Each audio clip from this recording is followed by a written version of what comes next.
You ask Tiger to calculate. This deals with finding the midpoint between 2 points. The midpoint between the 2 points is -12, 7.5. Let's solve it step by step. Plot the 2 points and calculate the midpoint using the formula. The coordinates of point 1 are, x1 equals 57, y1 equals 52.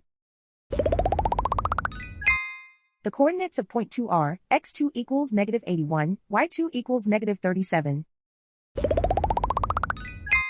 PM represents the midpoint of the 2 points.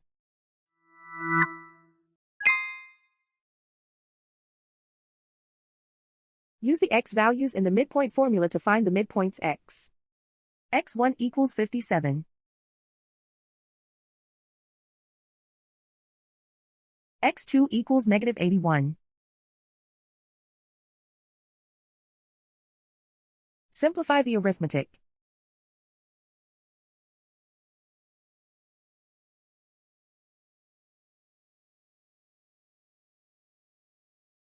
Use the y values in the midpoint formula to find the midpoints y. y1 equals 52.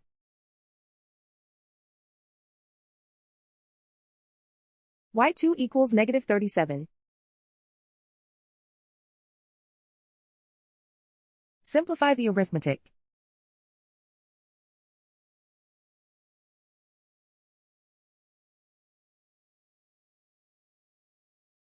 And so, the midpoint is -12, 7.5.